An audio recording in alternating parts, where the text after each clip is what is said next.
Start करते हैं urea cycle को। यूरिया साइकिल में सबसे पहले यूरिया का फार्मूला पता होना चाहिए, which is the NH2C double bond ONH2। अब हमने पढ़ना है कि ये जो यूरिया के एटम्स हैं ये कहाँ से आते हैं। सबसे पहले तो आपको बता दें यूरिया साइकिल का मेन मकसद क्या है। यूरिया साइकिल का मेन मकसद है जो हमने अमोनिया ऑक्सीडेटिव डी अमानिशन के थ्रू ग्लूटामेट से हासिल की, उस अमोनिया को ज़ाहिर सी बात है बॉडी से निकालना है। लिवर तक तो ले आए, अब लिवर के बाद ज़ाहिर सी बात है लिवर तक ले आए थे, अमोनिया ट्रांसपोर्ट लिवर तक होगी थी, अब लिवर से हमने उसको बॉडी से बाहर एक्सक्रीट करना है। लेकिन अब हमने उसको in the form of the urea excrete करना है। तो यूरिया मेजर अमोनिया ग्रुप की मेजर डिस्पोजल फॉर्म है यूरिया। अब यूरिया का फार्मूला में 2 नाइट्रोजन आते हैं और 1 कार्बन और 1 ऑक्सीजन एटम आता है। 2 नाइट्रोजन में से 1 नाइट्रोजन तो अमोनिया से आएगा जो कि ऑक्सीडेटिव डीअमाइनेशन से रिलीज हुआ।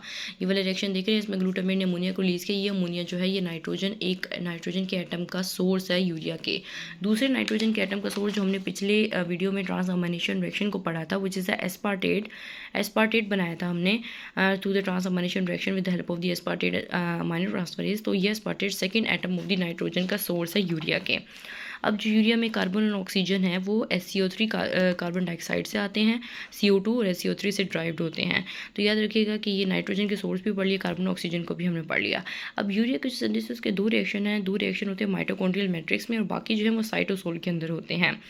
अब सबसे पहला रिएक्शन जो है वो चार्ट के ज़रिए ही हम जो है सारे के सारे यूरिया साइकिल हमें समझ आ जाएगा, बहुत आसान सा है, कोई ऐसी मुश्किल बात नहीं है इसमें।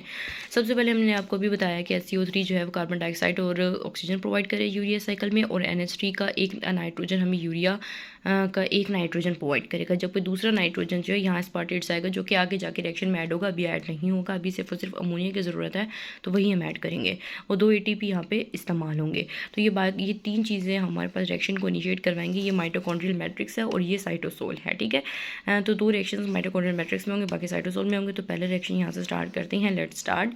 इसमें SCO3 और NH3 और 2 ATP हैं जिनको हमने ऐड करवाना है। यहाँ पे एंजाइम इस्तेमाल होगा कार्बोमाइल फॉस्फेट सिंथेटाइज 1।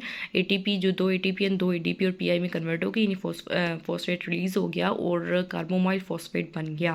रिएक्शन किया हुआ SCO3 NH3 और 2 ATP इस्तेमाल करते हुए हमने कार्बोमाइल फॉस्फेट सिंथेटाइज 1 की मदद से कार्बोमाइल फॉस्फेट को बना लिया। अब कार्बोमाइल फॉस्फेट बन गया।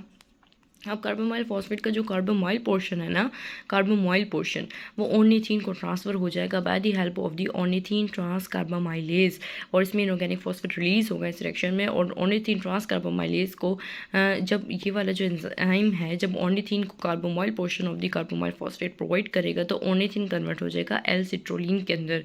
एल सिट्रोलिन जब बनेगा उसकी अमाउंट ज़्यादा होगी तो वो जाएगा साइटोसोल के अंदर। ये ऐसे नहीं जाएगा बल्कि एक मैकेनिज्म होता है, उसको होता है एंटी पोर्टर मैकेनिज्म। उस मैकेनिज्म में क्या होता है कि सिट्रोलिन माइटोकॉन्ड्रियल मैट्रिक्स से साइटोसोल में जाता है, जबकि ऑर्निथीन साइटोसोल से माइटोकॉन्ड्रियल मैट्रिक्स में आता है।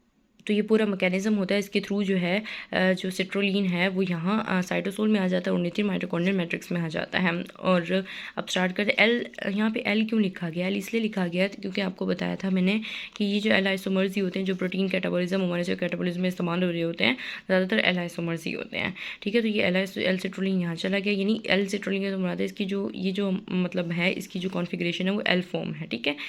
अब एल सिट्रोलिन यहाँ चला गया, एल सिट्रोलिन में एल एस्पार्टेट ऐड होगा। एल एस्पार्टेट कहाँ से आएगा? दरअसल हमने ये वाला ट्रांसअमाइनेशन रिएक्शन पढ़ा था जिसमें एस्पार्टेट बना था फ्रॉम दी ऑक्सैलोएसिटेट एस्पार्टेट ट्रांसअमाइनेज की मदद से।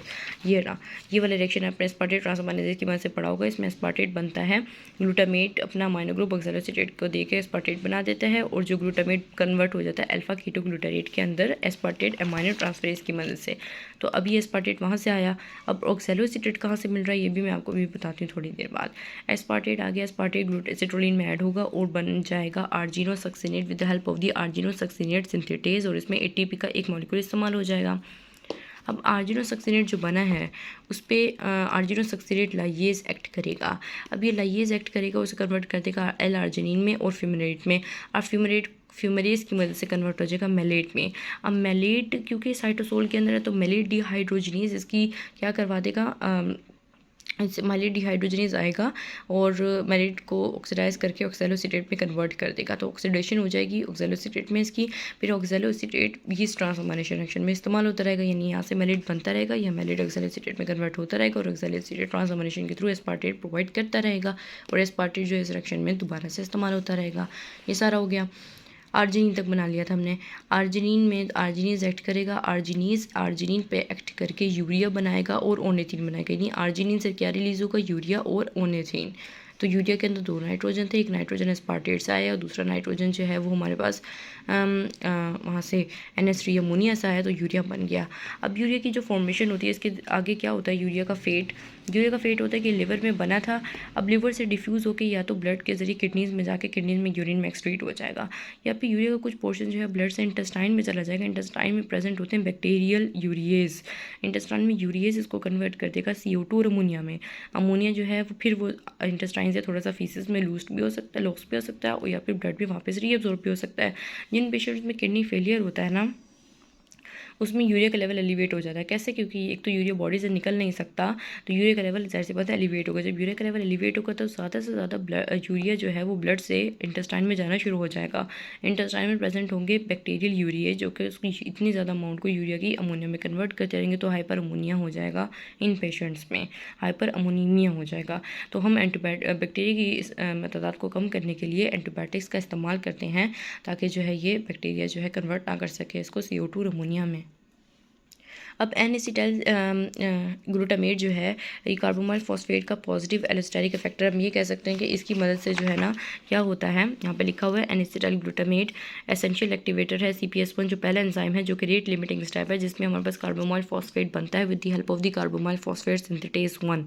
तो ये जो N-एसिटाइल ग्लूटामेट इसका एसेंशियल एक्टिवेटर है, क्या करवाता है ये affinity of the CPS1 for the ATP के लिए बढ़ा देता है। यानी ATP अगर आएगी तो CPS1 ज़्यादा अच्छे तरीके से इसके साथ मिल के कार्बोमाइल फॉस्फेट बना देगा। N-एसिटाइल ग्लूटामेट कैसे बनता है? N-एसिटाइल ग्लूटामेट सिंथेज से बनता है। एसिटाइल को एक ग्लूटामेट मिल के N-एसिटाइल ग्लूटामेट सिंथेज एंजाइम इस्तेमाल होता है और बनाते हैं N-एसिटाइल ग्लूटामेट। उसके बाद कहते हैं ये जो रिएक्शन है